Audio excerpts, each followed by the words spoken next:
السلام علیکم۔ اللہ فرماتا ہے ماں اپنے بچے کی ایک سسکی نہیں سن سکتی، اور میں تو تم سے 70 ماؤں سے بھی زیادہ پیار کرتی ہوں۔ اللہ فرماتا ہے اگر راستہ بند نظر آ رہا ہے اور قدم تہجد کی طرف جا رہا ہے تو جان لو تمہارے رب نے تمہیں دعا قبول کے لیے چن لیا ہے۔ وہ محض تمہاری نگاہوں سے راستوں کو اوجھل کر دیتا ہے تاکہ تم اس سے منانے تہجد تک جاؤ۔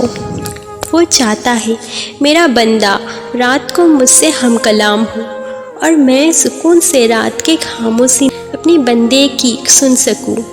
فوراً تمہاری سن لیتا تو کیا تم تہجد کا مزہ چکھ پاتے، اس کی محبت کی لذت کی اہمیت جان پاتے؟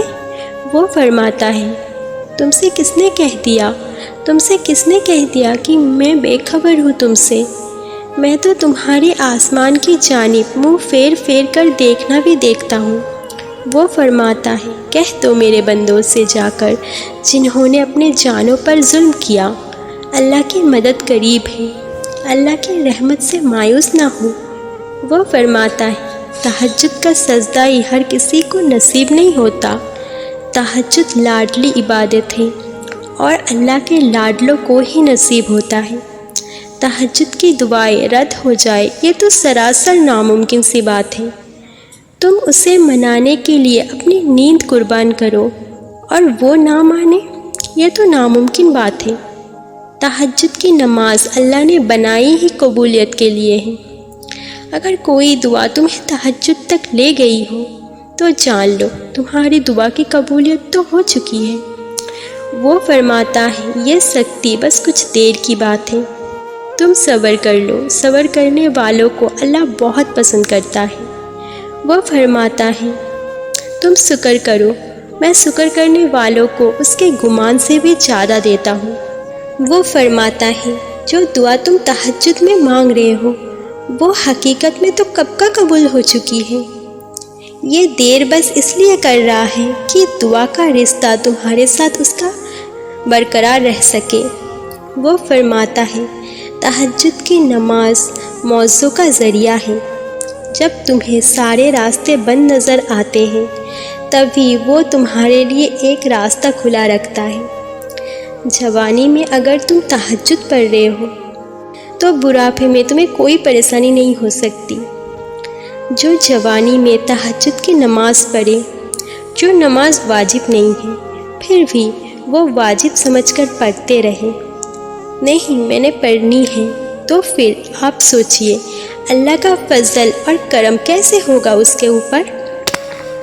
خدا خود کہتا ہے جو بندہ نیند کی حالت میں تہجد پڑھ رہا ہے اور اس کی نیند کی وجہ سے جو بھی اس نے مانگا اس کو میں نے دیا، کیونکہ وہ وقت صرف خدا کا ہے، کوئی دیکھ بھی نہیں رہا، نہ کسی کو دکھانے کے لیے وہ نماز پڑھتی ہے۔ محبت خدا تک پہنچنے کی کہانی ہوتی ہے۔ تھکان تو ہوگی جب تم اسے قبول نہیں کر رہے ہو جس کا رخ تمہاری طرف ہے، اور بھاگ اس کی طرف رہے ہو جس کی پوچھ تمہاری طرف ہے۔ یاد رکھو جو تمہاری طرف آتا ہے وہ در حقیقت بھیجا ہوا ہوتا ہے، اور جو تم سے دور ہوتا ہے وہ تم سے ہٹایا دیا جاتا ہے، بس تم اس کو قبول نہیں کر پاتے۔ اللہ جب کسی کو اپنی طرف لانا چاہتا ہے تو اسے کسی کی ہاتھوں توڑتا ہے تاکہ اسے احساس ہو جائے کہ اللہ کی محبت کے علاوہ سبھی محبت فانی ہے۔ کچھ دروازے اللہ تعالی ہمارے حفاظت کے لیے بند کرتا ہے، زندگی کی ایسی راہ اور مراحل سے گزر کر تمہیں تمہاری چاہت تک لاتی ہے جن پر چلنے کے لیے تمہارا دل مطمئن نہیں ہوتا، تاکہ خوشی سے پہلے تم غم کی لذت جان سکو اور حاصل کی قدر کرنا سیکھ سکو۔ جو چیز تم سے لے لی گئی ہے ایک وقت آئے گا اس کا یاد تمہارے ذہن سے نکال دیا جائے گا، اور عنقریب اللہ تمہیں وہ چیز عطا کرے گا جس کی تمہیں گمان بھی نہیں تھا۔ ہر چیز اللہ کے ہاتھ میں ہے، اس پر بھروسہ رکھو اور مسکراتے رہو، کبھی بھی بے سہارا نہیں رہو گے۔ جب تمہیں رونے کے لیے کسی کا کندھا میں سہارا نہ ہو تو پھر اپنے سر کو زیر نماز پر رکھ کر آنسو بہاؤ۔